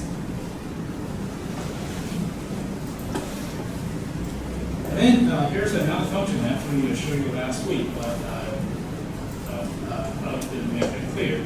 So I'll use the predict function because, okay, so for the model that we train on the training data, we want to show that how useful is it to predict the unseen data, which means our testing set, right? You train the model on the training set, and then you to test the generality in predicting event in unseen data. Here, the unseen data is the testing set because you follow the same data generating process from the testing data. So the first argument inside the predict function is the model you train. The model you train from training data. The second one will be your testing data or the unseen data, or some people call it an other sample test. And say, okay, I want to supply the SE, the standard error. The type is response. Response is the one that you use in the binary scale to predict the probability. So you generate one predict data from model one. So you can check out what's inside the data. See, it has standard error, fitted standard error, residual scale, and the fitted model. Okay, so we eventually want to plot it to evaluate model performance between the two models. Right? So we can skillfully use this function. The first one would be our predict model output, right? And then we want to apply this. Want to generate a data frame using the value attached to attached under this predicted model output. So that depends on what you want to show on the graph, right? So we of course want the graph to show the predicted data. So that comes out this fit, right? Also, the lower bound and upper bound, they count 95% confidence interval. So how is that calculated? You should know that, right? The predicted value plus minus 2 times 2 standard arrow. That's going to be a standard arrow away from the predicted value, right? And we generate a probable data frame. So we can directly apply that on G plot 2.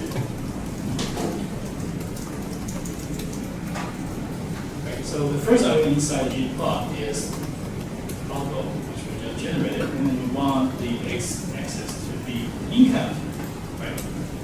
Income scale, and the y-axis, the vertical axis, to be the fitted value. Also, we go here, if you look at our slide, it asks you to get 2 different estimates, and by student status, whether a student or not student. Also want to color the field means that probably we want to label colorize prediction. Right? Also I use apply ribbon. That's very intuitive, right? There's ribbon that is hanging on board, right? So we should add the ribbon function to we usually add upper bound, lower bound inside the ribbon function to tell all that okay, I want to add this thing. Upper and lower part of my fit data that I will show on the plot. You want to see that, okay, so there is a alpha. You can actually put alpha here. What does alpha mean? That's the transparency scale. Because, for example, you want to display lots of information in a single graph, and you expect the fit value and confidence interval overlap each other. It's an overlay. And you want to show your reader that, okay, there is a great overlap. Then it will be best to set the transparency scale to a lighter color. Right? So that will show the overlap. Also set out the line size. Also, scale field ruler is actually the default. Set one. You can actually look at the combination of color rulers on the log on page 3. And then I give the next label, which is regulated by that command. It's the label command on the x-axis, y-axis, and the main cycle. So one last question before we go. See that there's some continuity here, right? The blue part is the student estimation for student. The red part is for non-student. But there's discontinuity here. See that it does not have value to begin this way. Why is that? Well, it has has nothing to do with all the math that we be encountering today. It has nothing to do with art. Just use your intuition.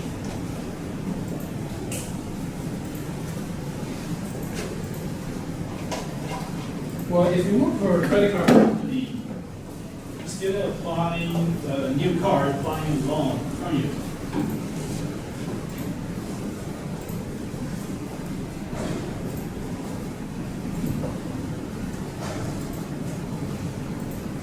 What would you expect to see on a piece of your checkbook?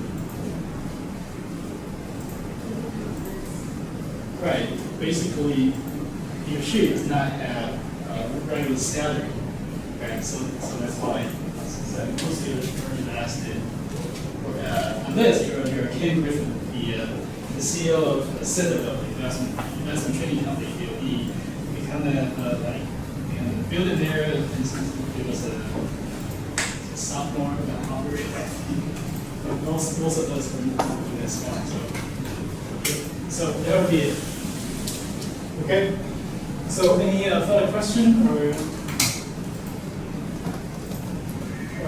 anything regarding your first assignment? Are we going to get the decision for? Yes. For all the grade assignment, I think I already emailed you the answer sheet in HTML format, which also included the code. And also as I would say an argument, but actually it's a very healthy one. You're encouraged to accompany. So for answer, that could differ by a few digits. We're actually trying to find out what's the problem is then. Probably calculation in TSS, RSS, something like that.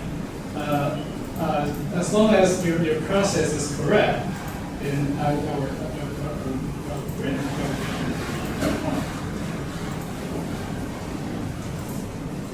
I really care more about the explanation things. And you can find most of the code, most of the application code from the so the explanation. But of course, it's also still provide these are very long explanation. And I could find something to be quite good. So I could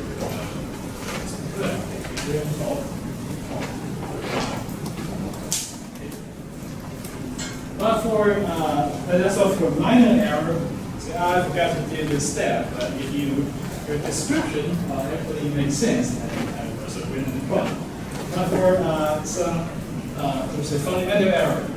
Sorry, I have the error for one. Okay.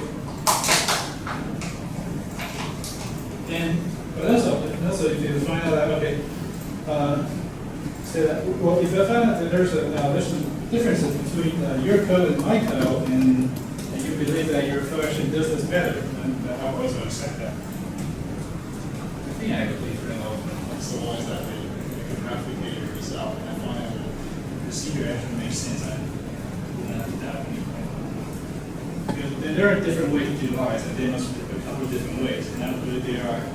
When the student 2 years ago actually looked to write those one line of really long line of code, just one process pretty much everything, including coding and simply write a loop in one line. Wow, that's pretty phenomenal. Even myself could do that. For that, I will also accept that something that's reproducible in the intel that you were doing. To explain that to me, your process. I'm doing on this certain process with problem data. Okay, so I just dispatched the second assignment this morning. So if you, the deadline is 2 weeks from now. And I extended the deadline because over the years, I'm asking you to probably need more time than we need to complete the second assignment. And also, because the invalid interpretation of permanent logic isn't a coefficient, I expect questions. So please do ask me questions. Don't hesitate to ask, okay? Well, it doesn't go on like having query angle code, you still don't know how to interpret those coefficients. Okay, so is increase was at 500% relevant? No, it's not. It's an odd ratio. I forgot whether I need to just initiate the logic coefficient or simply logic coefficient in the way as they did with polarized coefficient. That will be really frustrating. Okay, so yeah, that's all for today.